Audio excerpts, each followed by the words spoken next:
छत्रपती शिवाजी महाराजांच्या शिवजयंतीच्या निमित्तानं या ठिकाणी उपस्थित जनसमुदाय, सरपंच, उपसरपंच, त्याचप्रमाणे यादववाडी, अलभरवाडी, बाजूचे मळे, सर्व ग्रामस्थ मंडळी, मोठ्या संख्येने शेतकरी बांधव, माता भगिनी, पुरुष मंडळी, ज्यांनी शिवनेरी किल्ल्यापासून इथपर्यंत ज्योत आणली ते सगळे शिवाजी महाराजांचे तरुण तडफदार, शंभूराजांचे मावळे, या सर्वांना मी मानाचा मुजरा करतो आणि आपल्या मूळ व्याख्यान विषयाकडे वळतो. छत्रपती शिवाजी महाराज या संस्थेचे, या रयतेचे आदर्श युगपुरुष, महात्मा, याचप्रमाणे भारतरत्न बाबासाहेब आंबेडकर, त्याचप्रमाणे शिक्षणाची, ज्ञानाची गंगा आपल्या सर्वांच्या घरापर्यंत पोहोचवली क्रांतीसूर्य सावित्रीबाई फुले. ही सर्वच अतिशय नामोल्लेख आणि आदर करणारी सर्वच युगपुरुष मंडळी, यांना सर्वांनाच मानाचा मुजरा पुन्हा एकदा करतो. व्याख्यानासाठी आपण काही कुठला विषय निवडलेला नाही, परंतु शिवाजी महाराजांचा जन्म हा आजचा जो आनंदाचा दिवस आहे, हाच पूर्णपणे व्याख्यानाचा विषय आहे. खर तर एक नवलाची गोष्ट अशी आहे की ती म्हणजे सुंदर सुंदर चिमुकल्यांनी गोड गोड अशा शब्दामध्ये शिवाजी महाराजांचं वर्णन या ठिकाणी केलेलं आहे. त्यांचं मला असं वाटतं आपण सर्वजण टाळ्या वाजून एकदा जोरात कौतुक करावं की जेणेकरून त्यांना पुढच्या वर्षी शिवजयंतीला एक उत्साह मिळेल, जोश मिळेल आणि ते पुढच्या शिवजयंतीला पुन्हा जास्त शब्दाचं, आता जरी मोडकं तोडकं असलं तरी पुढच्या शिवजयंतीला जास्त शब्दाचं दमदार आणि दिलदार भाषण करतील. खर तर असे अतिशय सुंदर अशा प्रकारचा हा परिसर, यादववाडी, अलभरवाडी, चांगल्या प्रकारचे सुंदर या ठिकाणी नियोजन आहे, मंदिर आहे. शिवाजी महाराजांची ज्योत गेले 8 वर्षापासून ते आता. शिवाजी महाराज या नावामध्ये शिवतत्व लपलेलं आहे. मी फार काय तुम्हाला एखादा विषय निवडून फार त्या विषयामध्ये घशाचा आरडाओरड करून कधी रजगुणात तर कधी तमगुणात असं काही फार आवेशपूर्ण असं काही बोलणार नाही. एकदम साध्या शब्दामध्ये तुमच्या पुढे शिवाजी महाराजांचं चरित्र मांडण्याचा प्रयत्न करणार आहे.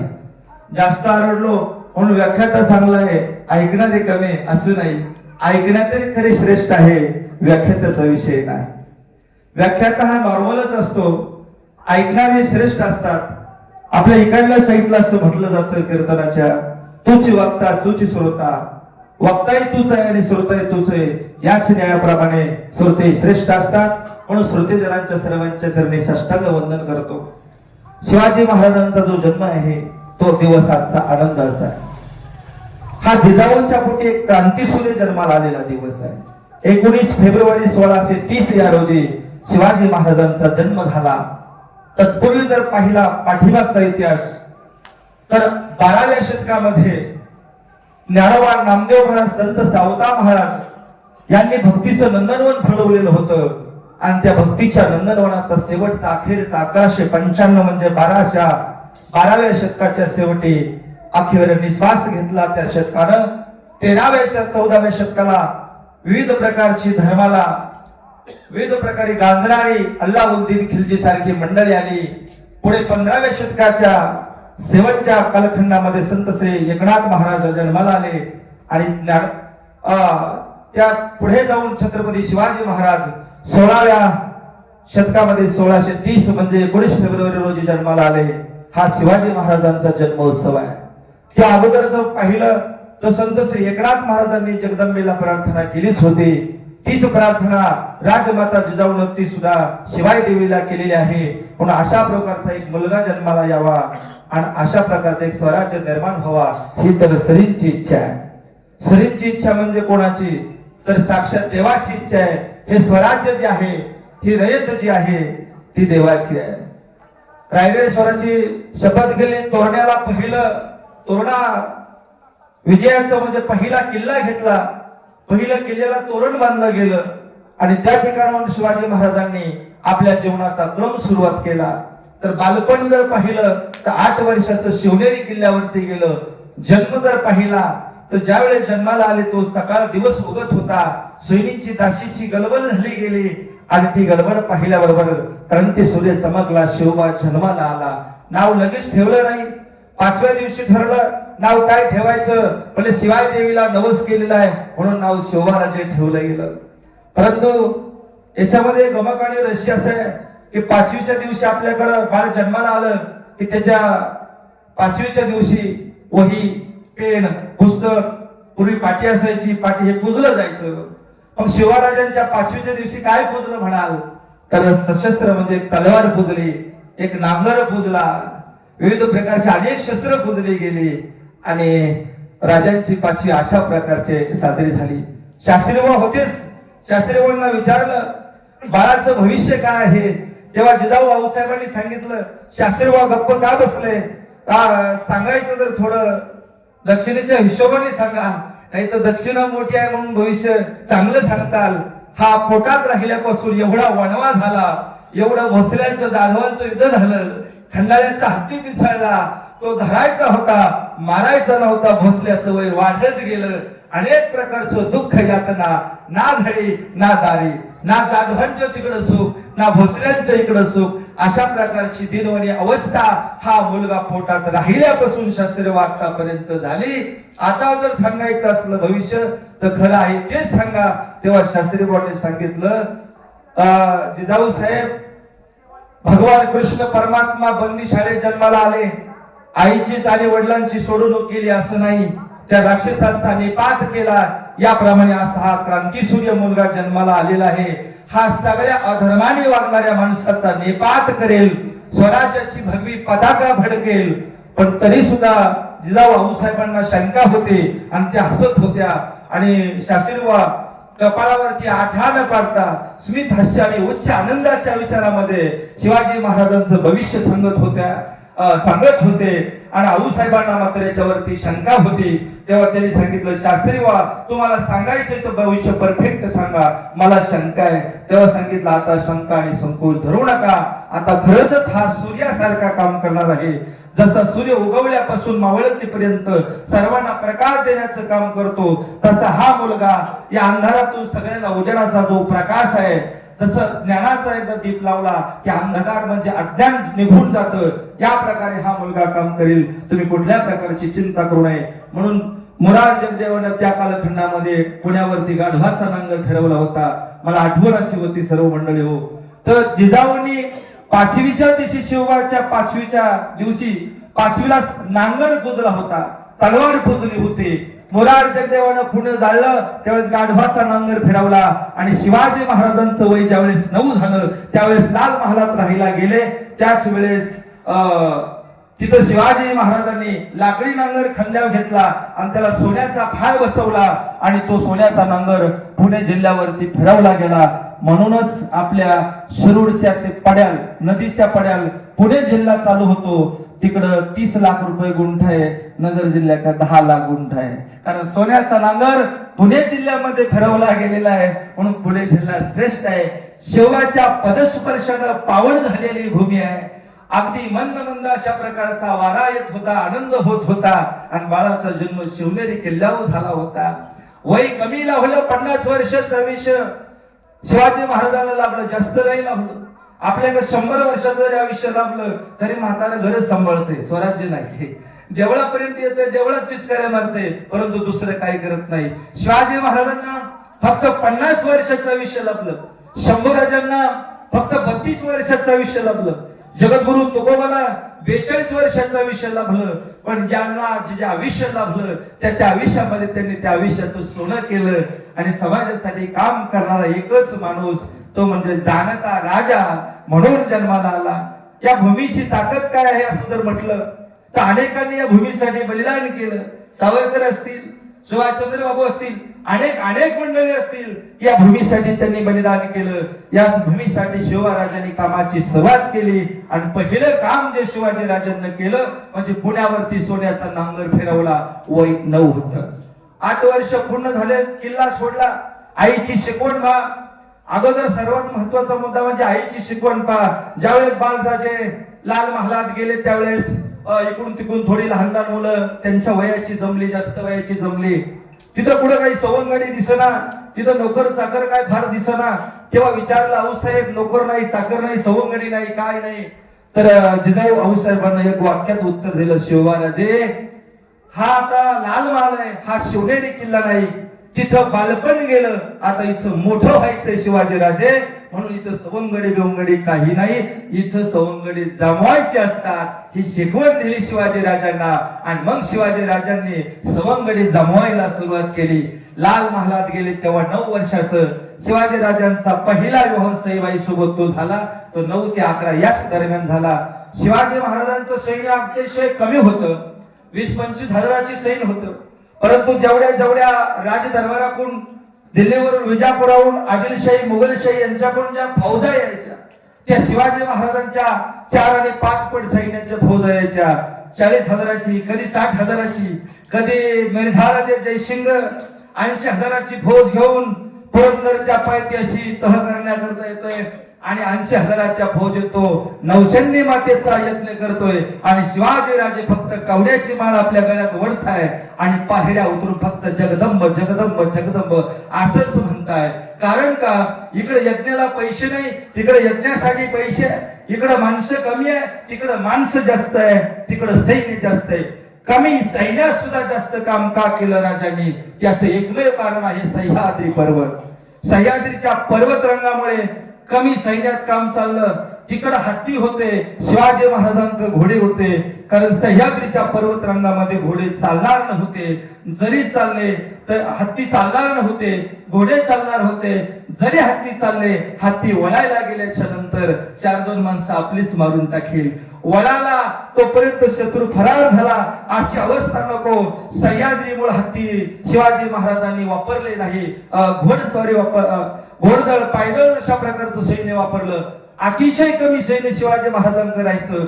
मग शिवाजी महाराजांनी कमी आणि जास्त वयाचे मावळे जमवायला सुरुवात केली. ते कुठून? तर त्या ठिकाणी लेखकाने वर्णन केलं, एक किडा मरून पडला होता भिंतीच्या कडाला आणि 1-2 मुंग्या त्याला उचलण्याचा प्रयत्न करत होत्या आणि त्या मुंग्या त्याला उचलून वर त्या भिंतीवर घेत होत्या. पण 2 मुंग्याला तो किडा मेलेला जात नव्हता. त्या 2 मुंग्या अशा 2 दिशेला गेल्या. तिकून 10-20 मुंग्या तिने आणल्या, इकून 10-20 मुंग्या तिने आणल्या. अशा अनेक मुंग्या एकत्र आल्या. त्यांच्यापेक्षा जास्त वजनाचा किडा त्यानं तो भिंतीवरती घेऊन गेले. आणि मग शिवाजी महाराजांच्या लक्षात आलं, मी एकटा काही करू शकत नाही. स्वराज्य निर्माण करायचं असेल तर अनेकांची गरज आहे. मग अनेक जर एकत्र आले, आपली पहिली म्हण आहे 10चा हात वैऱ्यावरती, असे 10 हात आपण तयार करू. म्हणून शिवाजी महाराजांनी कमी आणि जास्त वयाचे मावळे ठिकाणी जमवले.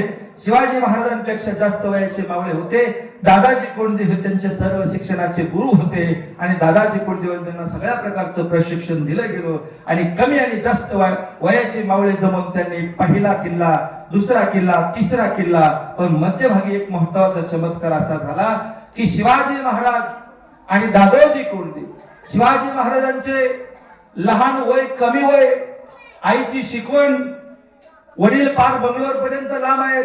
पण परंतु जी निर्णय घेण्याची क्षमता शिवाजी महाराजांकडे आहे ती फार मोठ्या प्रकारची आहे. म्हणून शिवाजी महाराजांनी अचानक जो एक निर्णय घेतला आणि दादोजीच्या कानावरती गेला, रांझ्याच्या पाटलाचे हात पाय तोडले. दादोजींना धसका बसला. असं वाटलं दादोजींना काय विष प्राशन करून मरावं की काय करावं कुणास ठाऊक. दादोजी फार घाबरून गेले, कारण वय 14-15 आहे आणि निर्णय मात्र फार मोठा घेतला. शिवाजी महाराजांना लक्षात आलं होतं शिवाजी महाराजांची रणनीती वेगळी होती. शिवाजी महाराज धूर्त होते, शिवाजी महाराज चातुर्यवान होते. शिवाजी महाराज 5.5 फूट उंचीचे होते. अफजल खान 8.5 फूट उंचीचा होता. पण पाणीदार डोळे होते, नाकाची दांडी अशी लांब सडक होती, सुंदर देखणे शिवाजी राजे होते, सुंदर अशा प्रकारची चांगली दाढी वगैरे रखलेली शिवाजी महाराज होते. म्हणून शिवाजी महाराजांनी आपलं लहान आणि जास्त आणि कमी आणि जास्त वयाचे मावळे जाऊन स्वराज्याची शपथ घेतली आणि स्वराज्याची शपथ घेतल्यावर कामाला सुरुवात शिवाजी महाराजांनी केली. ते काम एवढं निर्भयतेने सुरू केलं, कुठल्याच प्रकारची भीती न बाळगता रांझाच्या पाटलाचे हात पाय तोडले, त्याचा चौरंग केला. का केला तर या पुन्हा राज्यामध्ये स्वराज्यामध्ये रयतेमध्ये अशा प्रकारचं कोणी वर्तन करू नये, केले तर त्याचा रांझाचा पाटील होईल असं लक्षात यावा म्हणून अशा प्रकारचं फरमान काढलं. अशा प्रकारची रांझाच्या पाटलाला शिक्षा दिली. पाटील, जहागीरदार, देशमुख, वतनदार. बरं, शिवाजी महाराजांना नुसतं इंग्रजाशी तोंड द्यायचं नव्हतं, शिवाजी महाराजांना नुसतं मोगलांशी तोंड द्यायचं नव्हतं, तर शिवाजी महाराजाला डच, पोर्तुगीज, आदिलशाही, निजामशाही, मुघलशाही या सगळ्या 6 प्रकारच्या लढायांशी शिवाजी महाराजांना तोंड द्यायचं होतं. एक कुठल्या प्रकारचं समोर शत्रू सैन्य नव्हतं, वेगवेगळ्या प्रकारच्या शत्रू सैन्याची शिवाजी महाराजांना आपल्याला तोंड द्यायचं होतं. म्हणून शिवाजी महाराज अगदी लहान असून सुद्धा निर्णय महान घेऊन कमी वयात सुद्धा क्रांती करण्याचा विचार शिवाजी महाराजांनी आखला होता. शिवाजी महाराज अनेक लढायांमध्ये हरले असतील, पण शंभूराजे मात्र एकाही लढाईत पराजय झालेला नाही. कारण शंभूराजानं घोड्यावरती जर मांड टाकली तर शंभूराजे 20-20 तास घोड्यावरती बसत होते. 20-20 तास घोड़े पे सवारी करने वाला एक ही राजा था, उनका नाम तो शंभू राजा था. 20 तास घोड्यावरती सवारी करणारे शंभू राजे होते. एकच ध्येय डोळ्यासमोर होतं की आपल्या वडिलांनी जे स्वराज्य उभं केलेलं आहे ते स्वराज्य आपल्याला राखायचे. त्याप्रमाणे संसारामध्ये आपण आपल्या वडिलांची जी काही इस्टेट आहे ती आपण राखण्याचं काम करतो. परमार्थ क्षेत्रामध्ये तुकोबराय म्हणतात, माझ्या वडिलाची मिराशी गा देवा, गडा साधावाय तुझी चरण सेवा.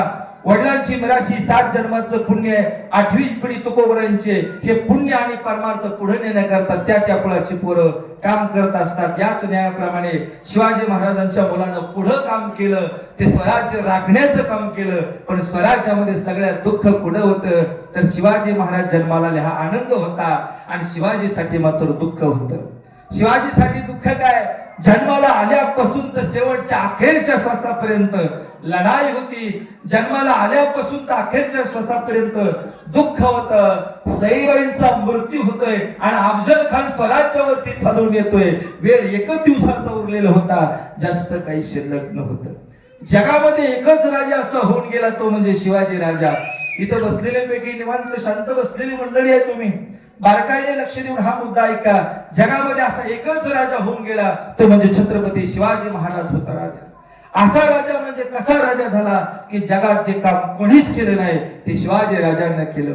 तुम्ही आमदार पाहिले, खासदार पाहिले, पंतप्रधान पाहिले. आमदार, खासदार, पंतप्रधानांना सुद्धा हे पद सोडून नाही, हा देश सोडून देवाच्या घरी जावं लागलेलं आहे. आज राजे आपल्यात नाहीत, पण जयंती काय, बकरीमध्ये उल्लेख करताना शिवाजी महाराजांनी स्वराज्यामध्ये 3 टन मीठ शिल्लक आहे याचा सुद्धा उल्लेख करणारा राजा, एवढा इमानदार राजा. आणि सगळ्यात महत्वाचं काम आतापर्यंत कोणत्या पंतप्रधानाने सुद्धा केलं नाही ते शिवाजी महाराजांनी केलं. त्यांच्या आईची स्वर्ण तुला केली, ही स्वर्ण तुला केली.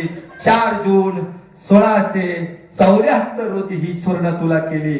त्यावेळेस शिवाजी महाराजांचं 34 वय होतं. त्याबरोबर आईची स्वर्ण तुला करत असताना सोनोपंत गंभीर ब्राह्मण देवता त्यांची सुद्धा स्वर्ण तुला केली. ही स्वर्ण तुला महाबळेश्वर ठिकाणी केली आणि ते सगळं सोनं वाटून टाकलं. तिथून पुढं फक्त 2च दिवसांनी राज्यात अभिषेक झाला 6 जूनला आणि तिथून पुढे 11 दिवसांनी राजमाता जिजाऊनं पांचालच्या वाड्यात आपला देह ठेवला. 3 गोष्टीचा समन्वय बघा, जे जगात आतापर्यंत कोणी केलं नाही. स्वर्ण तुला केली कोणी? तुमच्या वाडीत कोणी केली नाही. स्वर्ण तुला आईची कोणीच केली नाही, ती फक्त छत्रपतीने केली. आणि मी आतापर्यंत जेवढे राजे ऐकले त्याचे हिटलरला पण ऐकलेलं आहे, परंतु त्यामध्ये सुद्धा कोणी मला असं वाटतं की आईची स्वर्ण तुला केली नाही. कारण 2 दिवसांना राज्याभिषेक होणार आहे आणि आज आईमुळे घडलोय, आईमुळे मोठं झालंय, वडिलांचं सूत्र हरपलंय, मग आता करायचे तरी काय. म्हणून एक त्यांच्या मनात विचार आला आणि मग शिवाजी महाराजांनी मात्र स्वर्ण तुला आईची केली. त्या काळात जरी सोनं स्वस्त असलं तरी सुद्धा काही 100-200 रुपये किलो तरी असलच ना. आता 50-60 लाख रुपये किलो आहे, तरी सुद्धा किती किलो सोनं लागलं असेल, 60-70-80 किलो वजन असलं तर त्या काळातली परिस्थिती आणि आजची परिस्थिती सारखीच आहे. त्या काळामध्ये 12 रुपये 15 रुपये मला मोलमजुरीने लोक जाणारे आठवतात आणि आता 500 रुपये मजुरीने जातात. तरी काहीच नाही, 1 किलो तेल 1 किलो गुळ साखर आले की 500 रुपये संपतात. आणि त्या कालखंडामध्ये सुद्धा 12 रुपयात तेवढंच येत होतं. म्हणजे 12 रुपये आणि 500 रुपये सारखेच आहेत. म्हणून शिवाजी राजांना एवढं सोनं वापरावं लागलं असेल. एवढंच काय, पण सोनोपंत डंबेर म्हणजे ब्राह्मण देवतेची सुद्धा स्वर्णतुला शिवाजी महाराजांनी केली. तिथून पुढे 2 दिवसांनी अभिषेक केला, राज्याभिषेक केला. शिवाजी महाराजांनी 32 मन सोन्याचं आणि अशा प्रकारचा सुंदर राज्याभिषेक केला. पण त्याही काळात काही न वाटत होतं, शिवाजीने मराठ्यांचं नेतृत्व करावं, मराठ्यांसाठी काम करावं, पण मात्र राज्याभिषेक करून घेऊ नये. तसं आजही 150 लोकांना वाटतंय की मनोजदादा जरांगे पाटलांनी आरक्षणासाठी काम करावं, पण श्रेय मात्र मनोजदादांनी घेऊ नये, अशा 150 लोकांना आपल्याच वाटलं जातं. एक वेळेस पाठीद्वार करणारा असो किंवा छातीद्वार करणारा असो, एक वेळ शत्रू बाहेरचा बरा, पण आपलेच जर गदार निघले, गणोजी शिर्क्याने फितुरी केली, शंभूराजाला पकडून जर दिलं, आपलेच जर फितूर निघले तर आपला घात कधी होणार हे कधी सांगता येणार नाही. म्हणून मनोजदादा जरांगे पाटलांच्या आज उपोषणाचा 10वा दिवस आहे. जसं शिवाजी महाराज आग्र्याची सुटका, आग्र्याला जात असताना औरंगाबाद लागलं आणि औरंगाबाद पासून पुढे शिवाजी महाराज ज्यावेळेस आग्र्याकडे जात होते, त्यावेळेस शिवाजी महाराजांना पाहण्याकरता हा सह्याद्रीचा राजा, हा सह्याद्रीचा वाघ, हा सह्याद्रीचा छावा, अरे दिसतो तरी कसा, हे पाहण्याकरता लोक रस्त्यावरती फुल गर्दी केली, उतरली होती. त्याचप्रमाणे मनोजदादा जरांगे पाटलाला मुंबईची वारी करताना, मुंबईला जात असताना लोक पाहण्यासाठी आणि त्यांना पाठिंबा देण्यासाठी एवढी लोक नगर पासून तर मी रांजणगाव पर्यंत पाहिले की पुण्यापर्यंत, मुंबईपर्यंत रस्त्या उतरून लोक पाहत होते. मी सुद्धा मनोजदादा जरांगे पाटलाला पाहण्याकरता गेलो, पण वेळ खूप लागत होता. 5 तास 6 तास 7 तास ठरलेल्या वेळेपेक्षा उशीर होत होता. कारण का, त्याचं एकच आहे, रस्त्यामध्ये खूप माणसं येत होती, रस्त्यामध्ये खूप गर्दी वाढत होती, नको तेवढे सत्कार स्वीकारावं लागत होते. अशा प्रकारचं शिवाजी महाराजांचं कर्तृत्व, पण राज्याभिषेक करून घ्यावा नाही असं अनेकांना वाटत होतं. तसं आज दादांचं मराठा आरक्षणाची योद्धा आहे, पण श्रेय त्यांना मात्र द्यावं असं वाटत नाही अनेक लोकांना. परंतु याच्यात एक महत्वाचा मुद्दा आहे, आतापर्यंत जेवढ्या लढाया केल्या तेवढ्या जिंकल्या असतील, हरल्या असतील, पण जेवढ्या लढाया केल्या त्यात मराठा मात्र सगळ्यांच्या पुढे राहिला.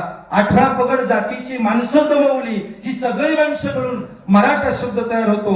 कोण्या जातीचं शिवाजी महाराजांनी कधी भांडण लावलं नाही, अनेकांना एकत्र केलं. शिवनेरी किल्ल्यावरती तुम्ही सर्वजण गेलात, मी पण गेलेलो, तिथं सुद्धा मस्जिद आहे. मुस्लिम बांधवांकरता नमाज पढण्याकरता ते खाली कधी जातील जुन्नरला, म्हणून शिवाजी महाराजांनी तिथं सुद्धा या ठिकाणी मस्जिद बांधली गेली. कारण का, सगळ्यांना बरोबर घेऊन काम करणारा जर राजा जर कोणता असेल तर एकच छत्रपती शिवाजी महाराज, यापेक्षा मोठा राजा नाही. कर्नाटकला उडपी नावाचा राजा होता, महाराणा प्रताप नावाचा राजा होता, परंतु सगळ्यांची वेगवेगळ्या प्रकारची ख्याती आहे. परंतु कर्नाटकाचा जो उडप्पी नावाचा राजा होता, तो महाभारताचं युद्ध झालं त्या कालखंडामध्ये, कौरव पांडवांचं युद्ध झालं त्या कालखंडामध्ये, तो पांडवांच्या किंवा कौरवांच्या दोघा एक बाजूने जाणार होता, परंतु एकाही बाजूने गेला नाही. त्या राजानं श्रीकृष्णाची भेट घेतली, कृष्णाची भेट घेतली, सांगितलं कृष्णा, ह्या कौरव आणि पांडव सख्खे चुलत बंधू आहे, यांच्या युद्धात पडण्यापेक्षा, आणि उद्या इतिहास सांगणार आहे की हा राजा कोणत्या बाजून, त्या राजा कोणत्या बाजून, त्यापेक्षा मी एक काम करतो. कर्नाटकच्या उडप्पी नावाच्या राजाने सांगितलं, कृष्णा, या सगळ्या लोकांच्या जेवणाचा बंदोबस्त मी करतो. कुरुक्षेत्राच्या रणांगणावरती 11 आणि 7 18 ते 19 औक्षणी सेना, 50 लाखाहून जास्त सैन्य कुरुक्षेत्राच्या रणांगणावरती होतं. तेवढ्या सैन्याच्या जेवणाचा बंदोबस्त मात्र उडप्पी नावाचा राजा करत होता. मनोजदादाची स्वारी मुंबईकडे जात होती, सगळ्या लोकांच्या जेवणाचा बंदोबस्त जसं तो उडप्पी नावाचा राजा करत होता, तसा आमचा मराठा बांधव 18 पगड जातीची माणसं जेवणाची व्यवस्था करत होती. पण त्या सैन्यामध्ये रोज सैन्य मृत्यूने कमी होत होतं, ते कृष्णाला आणि राजालाच कळत होतं. तसं इथं शिवाजी महाराजांचं सैन्य जे आहे, ठराविक नाव या इतिहासामध्ये असतील, अलकर असतील, नेताजी असतील, अमुक तमुक तानाजी असतील, येसाजी असतील, ही फक्त मोजकी नावं इतिहासाला माहिती आहे, मोजकी नावं इतिहासामध्ये, परंतु 10, 15, 20 हजार नावं इतिहास कधी लिहिणार? ज्यांनी इतिहास घडवला त्यांना नावं लिहिण्यासाठी वेळ नव्हता, आणि ज्यांना लिहिण्यासाठी वेळ होता त्यांना इतिहास घडवण्यासाठी वेळ नव्हता. जे लिहित होते ते लढत नव्हते, आणि जे लढत होते ते लिहित नव्हते. म्हणून लेखणी ज्याच्या हातात होती, इकडं तिकडं फरक 100% झालेलाच आहे, आणि तो होणारच होता. तुम्हाला मला निश्चित माहिती आहे की त्याच्यामध्ये फरक असणारच आहे. पण सांगा, एवढीच 100-200 नावं इतिहासामध्ये आढळून येतात, 2-3 संभाजी त्याच्यामध्ये आढळून येतात. संभाजी कावजी कुंढाळकर, शिवाजी महाराजांचे थोरले बंधू, परत शंभूराजे, त्यांचा मृत्यू झाल्याच्या नंतर संभाजीराजे शिवाजी महाराजांच्या पोटी जन्माला आल्याच्या नंतर बंधूचं नाव त्यांना पाचारण केलं. असे 3च नाव हे 2-3 संभाजी त्याच्यात आढळून आले. मग इतिहासामध्ये सगळे संभाजी किती? संभाजी एकच असू द्या, पण काम मात्र एवढं ताकदीचं होतं. ज्यावेळेस संभाजी कावजी कुंढाळकरला आवाज दिला, गरीबागे चलो भागो, असा आवाज दिल्याबरोबर संभाजी कावजी कुंढाळकर घोड्याच्या पागेत घोड्याला सजवत होता, आणि घोड्याला सजवता संभाजी कावजी कुंढाळकर घोडा खांद्यावर घेतला आणि बाहेर आला. अरे काय घोडा खाली ठेव, घोड्यावरती तू बस. संभाजी कावजी कुंढाळकरला कळालंच नाही मी घोडा कधी खांद्यावर घेतला. अशा 250 ते 300 किलो वजनाचे मावळे शिवाजी महाराजांच्या सैन्यामध्ये होते. तानाजीला जर कोणी आमंत्रण दिलं, एकतर तानाजीला जेवणाचं आमंत्रण कोणी देत नव्हतं. कारण का? आता मी सांगू नये पण सांगतो, इतिहासाने सांगितलं, तानाजीला सहज तंदुरीला कोणी बोलत नव्हतं. तानाजीला अर्धवक्र लागत होतं. तानाजीचा 15 भाकरीचा निष्ठा नाश्ता होता, आधुलीला 12 भाकरी होतात, पायलीला 24 होतात. अशा ताकदीची माणसं या स्वराज्यामध्ये निष्ठेला काम करत होती. पगार दिला जात होता, पण निष्ठानिष्ठी नव्हती, पण निष्ठेनं मात्र काम करत होती. आणि त्या टायमाला शिवाजी महाराजांनी शेतकऱ्याचा शेतसारा माफ केला. पहिली कर्जमाफी जगात जर कोणी केली असेल तर ते छत्रपती शिवाजी महाराजांनी केली.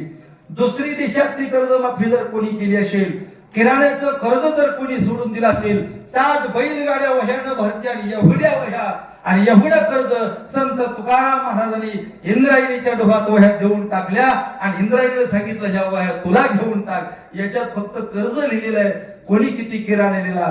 दुसरी कर्ज माफी जगद्गुरु तुकाराम महाराजांनी केली. तुकाराम महाराजांचे कीर्तन ऐकणारे राजे होते, बाई वाचवणारे राजे होते, नाचवणारे नव्हते पण वाचवणारे राजे होते. तुकाराम महाराजांचे कीर्तन ऐकत होते, रामदास स्वामीचं शिष्यत्व पत्करणारे राजे होते.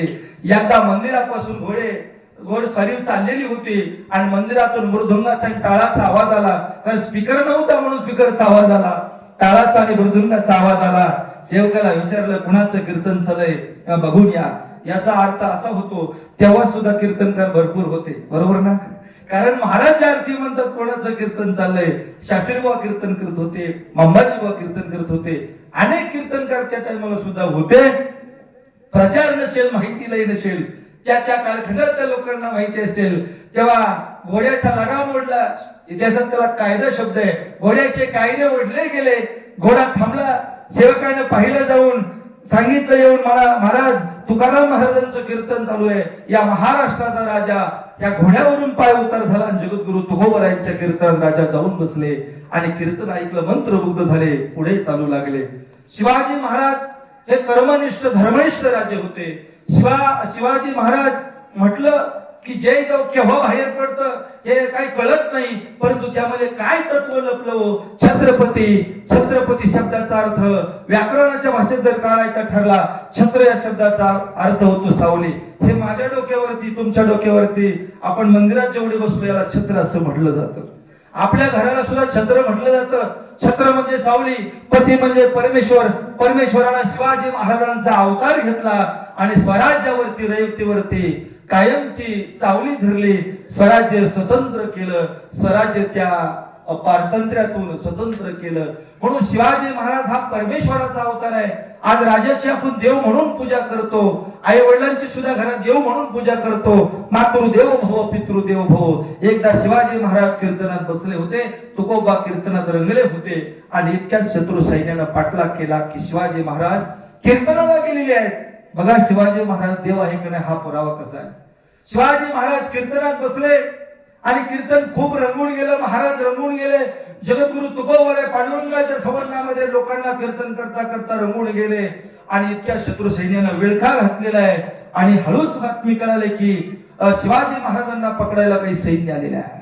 शत्रू सैन्याला अशी बातमी पुढं पुढं करत पार तुकोबापर्यंत आली. तुकोबांना एक जण उठून काढायला सांगितलं की महाराज, शिवाजी महाराजांना पकडण्याकरता काही सैन्य आलेलं आहे.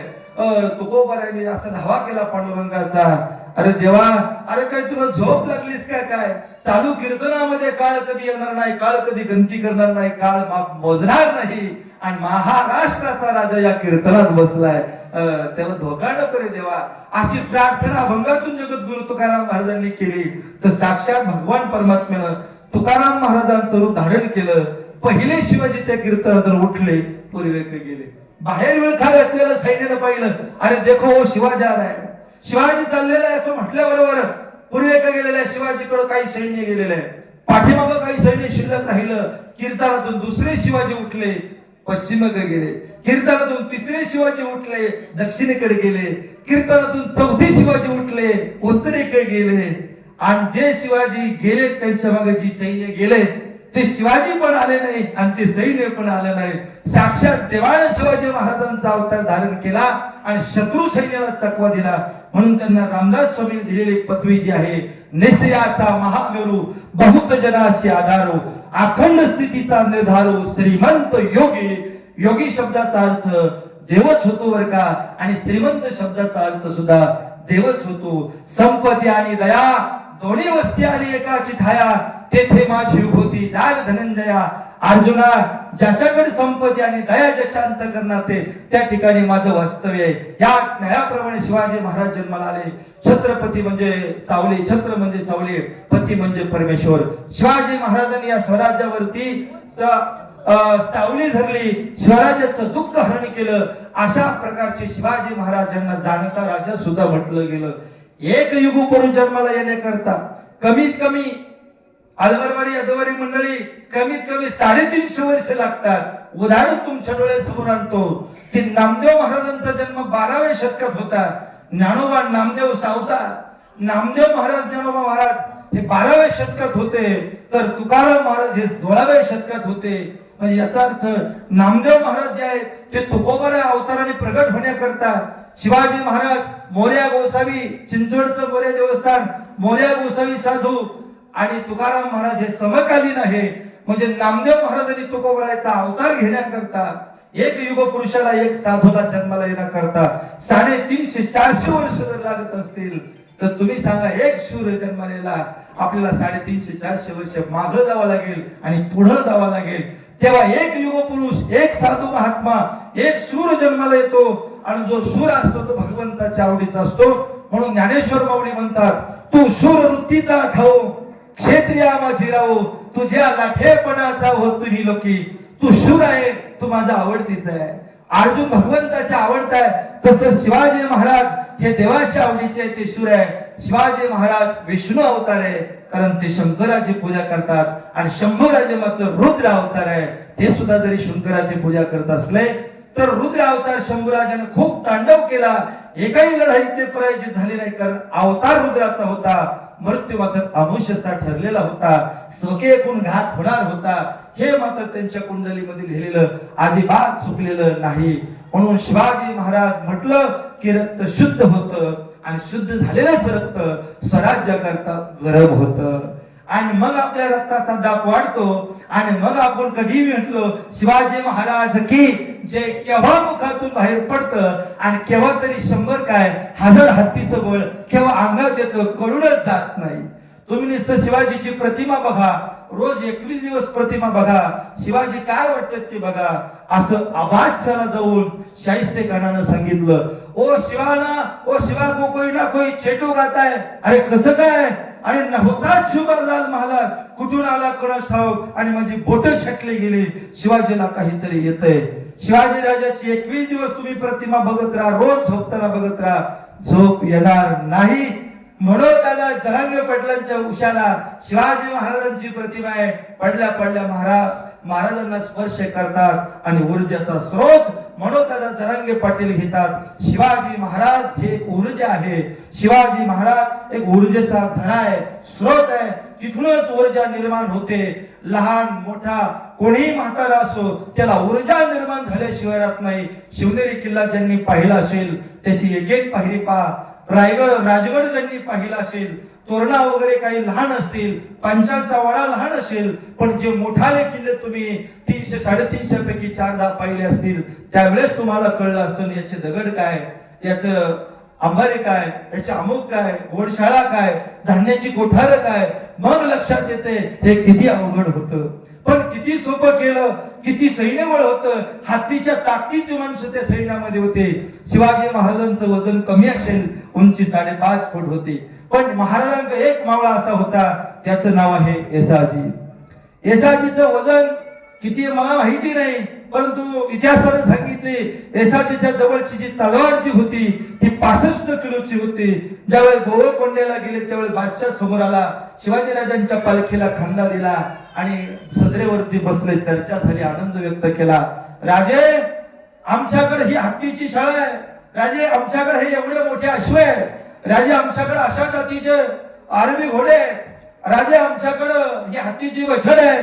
शिवाजी महाराज गप्पच होते आणि सहज बादशाहने म्हटलं गेलं की राजे, तुमच्याकडे हत्ती दिसले नाही. त्यावेळेस शिवाजी महाराजांनी सांगितलं, आमच्याकडे जरी हत्ती नसले पण हत्तीच्या सारखी माणसं आमच्याकडे निश्चित आहे. त्यावेळी विचारलं, कोणती माणसं हत्तीच्या सारखे? त्यावेळेस शिवाजी महाराजांनी येसाजी कंकगड पाहिलं.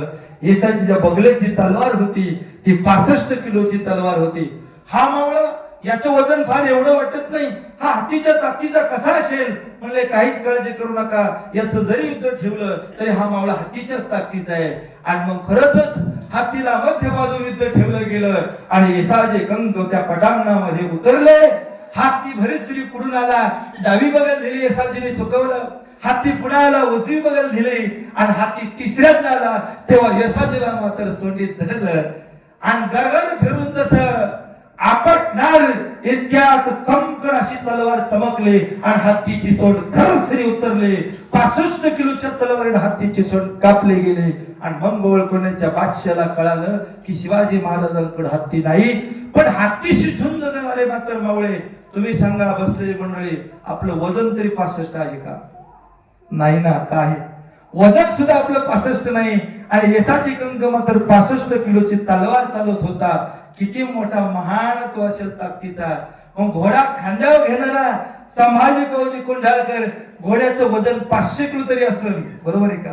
अर्धा टन तरी घोड्याचं वजन असेल. आणि नियम असा सांगतो, आपलं वजन जर 100 किलो असेल तर आपल्याला 200 किलो बोजा उचलतो. आपल्या 1 किलोच्या आपल्या 1 किलोला 2 किलो बोजा उचलला जातो.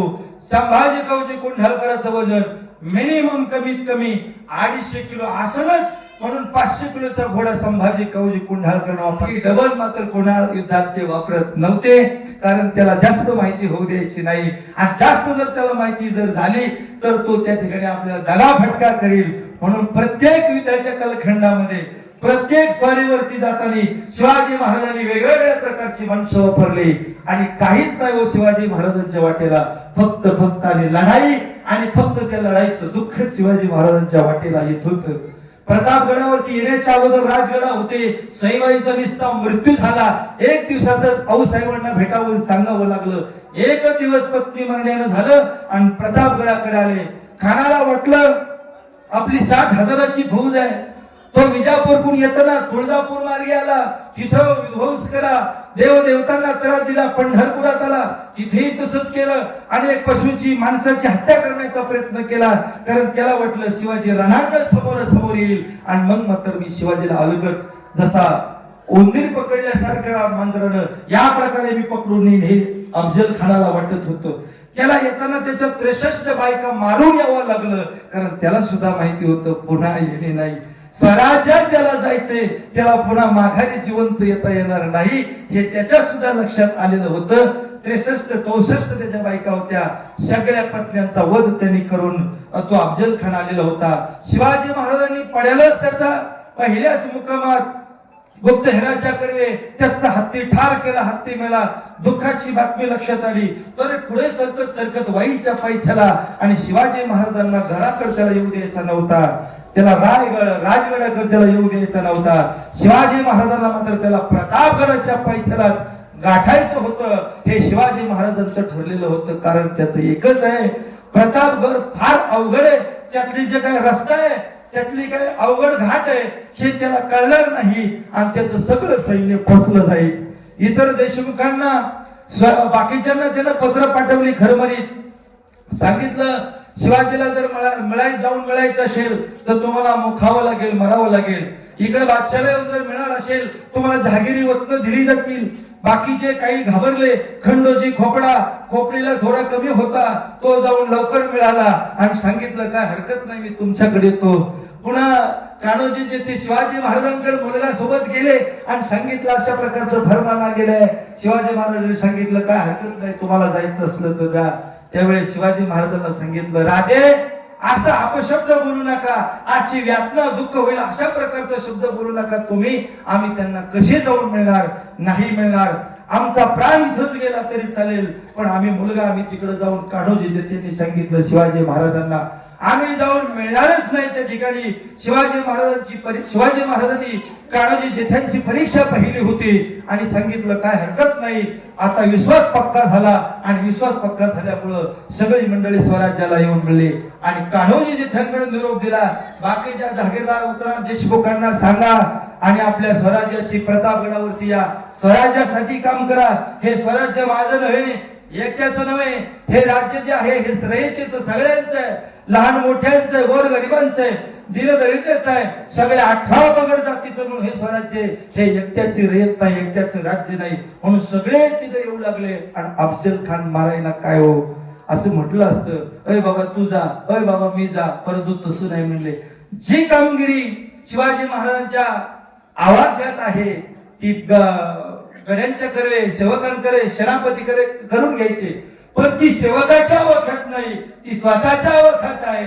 ती कामगिरी मात्र जसं जरांगे पाटील म्हणतात, मी टप्प्यात आलं की कोणाला सोडित नाही, तसं शिवाजी महाराजांनी त्याला टप्प्यात येऊन दिला प्रतापगडाच्या पायथ्याला आणि त्या ठिकाणी शामिना उभारला गेला आणि त्याचा वध केला गेला.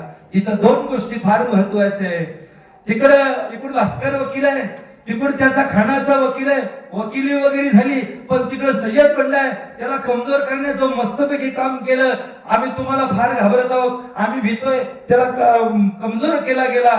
शामियामध्ये हिरे माणिक मोती लटकवले, भेट शामियात का ठेवली गेली, सपाटीला नको. शामियात काय चाललंय हे फक्त शामियात असणाऱ्याच माणसाला कळेल. सय्यद बंडा जर 250-300 किलो वजनाचा असेल तर त्याला तेवढ्याच वजनाचा संभाजी कावजी पुंढारकर नेला. जीवा महाराज बरोबर सोबतच होता. ज्या वेळेस शिवाजी महाराजांची आणि अफजल खानाची भेट झाली तेव्हा अफजल खानानं कप्तान शिवाजी महाराज उंचीला कमी होते 5.5 फूट आणि अफजल खान 8.5 फूट, बरोबर बगलत दाबलं आणि तलवार काढली, शिवाजीला वार केला. असं इतिहासात म्हटलं गेलं, वार जिरे टोपावरती केला, असं म्हटलं गेलं वार पाठीत केला. वार कुठेही करू द्या, पण कपटी कारस्थान मात्र हे अफजल खानानं केलं. शिवाजीने वाघ नख फुटात घातले आणि दगा म्हणता सय्यद बंडा धावून आला. पुन्हा सय्यद बंडाचा वार जिरो टोपावेल झाला आणि दुसरा वार करणार इतक्या संभाजी कावजल पुंढारकरानं तो सय्यद बंडाचा हात तलवारीचं वरचीवर कलम केला गेला आणि पुन्हा जीवा महालाही त्याच्यात बरोबर पाठीमागूनच होता. संभाजी कावजी पुंढारकरानं मात्र एक गोष्ट केली, अफजल खानाचा कोथळा बाहेर काढला, पण त्यानं अफजल खानाचं मुंडकं कापलं आणि राजांच्या मागून येत होता. राजे मावळे मोजत होते, 1 2 3 13 14 15 मावळं पुढे संभाजी दिसत नाही आणि संभाजी पाठीमागून मुंडकं घेऊन हातात येत होता. राजाला म्हटलं ही मरतय का नाही म्हणून याचं मुंडकं कापून आणलं मी. सांगा अरे एवढं आगाऊपणा तुला कोणी सांगितलं? काय तुमच्या जीवाला जर बरं वाईट झालं तर तुमच्या आई साहेबांना मी काय उत्तर द्यावं? अशा प्रकारची या रयतेतल्या आपल्या सवंगड्याची काळजी घेणारे जर कोण असेल तर शिवाजी महाराज आहे. एवढं बारकाईने शिवाजी महाराजांचं गणित लक्षात ठेवा की रयतेतल्या जर बकरीमध्ये मिठाचा उल्लेख जर शिवाजी महाराज करून ठेवत असतील तर त्यांची जयंती 100% होणार आहे. आपल्या संसारामध्ये आपण काही हिशोब करत नाही. पोरं एकदाच वर्ष श्राद्ध करतात, परत श्राद्ध करत नाही, कारण का आपल्याकडे काही हिशोब नाही. म्हणून बकरीत उल्लेख मिठाचा ठेवणारा राजा जगातला एकच असेल मला वाटतं, तो म्हणजे शिवाजी राजा असेल. इतर राजांनी एवढा वर्गावर ठेवला नसेल, अष्टप्रधान मंडळ त्यांच्या बाजूला होतं, परंतु शिवाजी महाराजांनी कधी मोठेपणा बडेवार मात्र मिळवला नाही. शिवाजी महाराजांनी सगळे आपलेच आहे, मी तुमचा आहे, तुम्ही माझे, या न्यायाप्रमाणे जसं देव म्हणतो भक्त माझा आहे आणि मी भक्ताचा आहे, भक्तानं म्हणा देव माझा आहे, देवानं म्हणा भक्त माझा आहे, याप्रमाणे शिवाजी महाराजांनी जे सवंगडी होते ते सगळे माझे आहे आणि मी त्यांचा आहे. अगदी 2 आणि 15 दिवसाच्या फरकात हा प्रसंग झाला. सईबाईंच्या जाण्यानंतर अफजल खान हा सगळा 15 दिवसात कार्यक्रम संपला आणि मग राजांना वाटलं महाबळेश्वरला जावा आणि 2-3 महिने आराम करावा. बरोबर ना? नाही, तसं काहीच घडलं नाही. त्यानंतर लगेच पन्हाळ्याचा वेढा पडला. सिद्धी जवाहर आला, अफजल खानाचा बदला घेण्याकरता त्याचा मुलगा फजल खान आला. ही सगळी मंडळी आली हो, सगळी मंडळी आली. 4-6 महिने उलटून गेले, पाऊस रिमझिम, वेळा फुटत नव्हता. अगदी कमी वेळामध्ये तो मुद्दा सांगतो, कारण व्याख्यान करण्याची फार गरज नाही. कारण का सगळ्यांना शिवाजी राजे माहिती आहे. वाऱ्या हाती माप चाले सज्जनाचे, वस्तुस्थिती फक्त चार्जिंग करायचंय.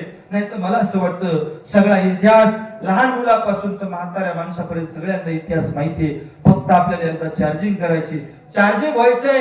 ह्या बॅटऱ्या चार्ज एकदा का झाल्या, त्या बॅटऱ्या वर्षभर शिवाजी महाराजांना विसरत नाही. वर्षात वर्ष अनेक पिढ्या केल्या तरी चंद्र सूर्य असेपर्यंत शिवाजी महाराजांचं नाव कधी लपणार नाही. इरादे बनते हैं या बिगड़ते हैं, भगवान की कथा सुनने के लिए वही लोग आते हैं जिसे खुद भगवान प्रभु रामचंद्र जी बुलाते.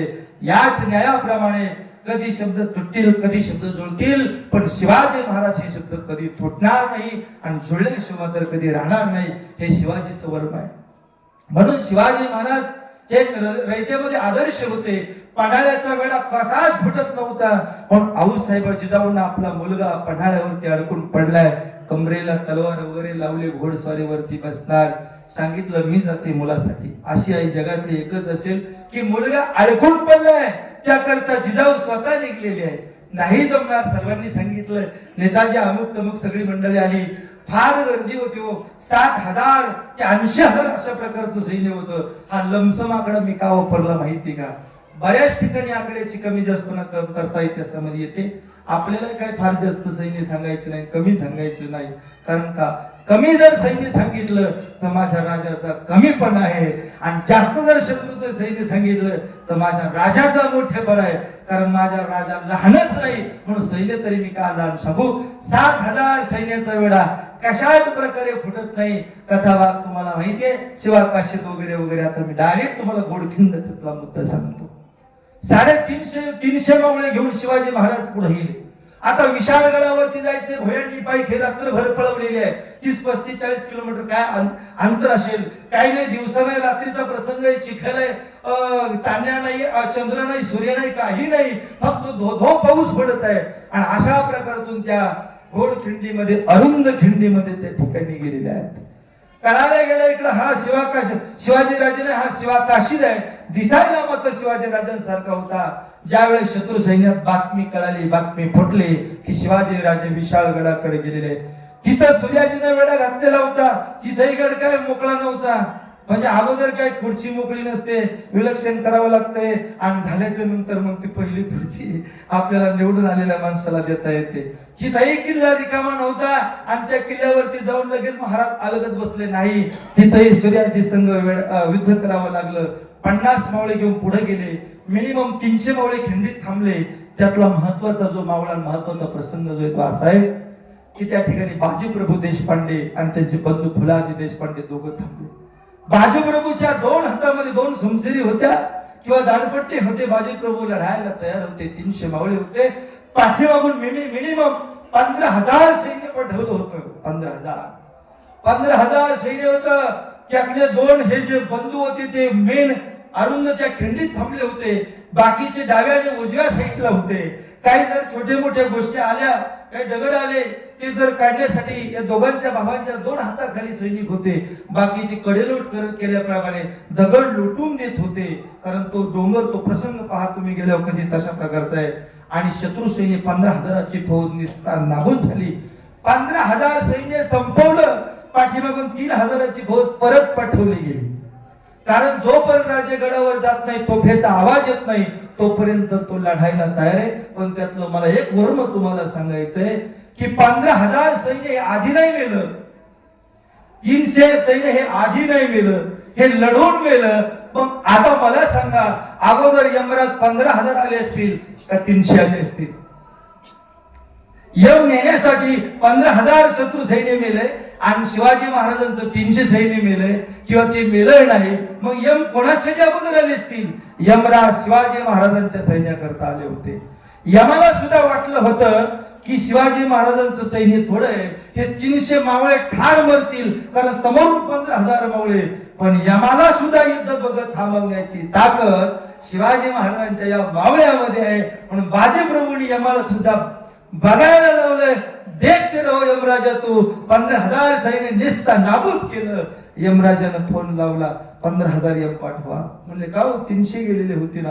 म्हणले काय त्याचा फायदा नाही, म्हणजे दुसरं सैन्य 15,000 मरून पडले. 15,000 सैन्याला यमराजाला पाठवलं. मागून 3,000ची तुकडी आली. 15,000 मरून पडलेले पाहिले. 3,000च्या तुकडीने विचार केला, जिवंत घरी जाणं, सिद्धी जवाहरला सांगायला जाणं गरजेचं आहे.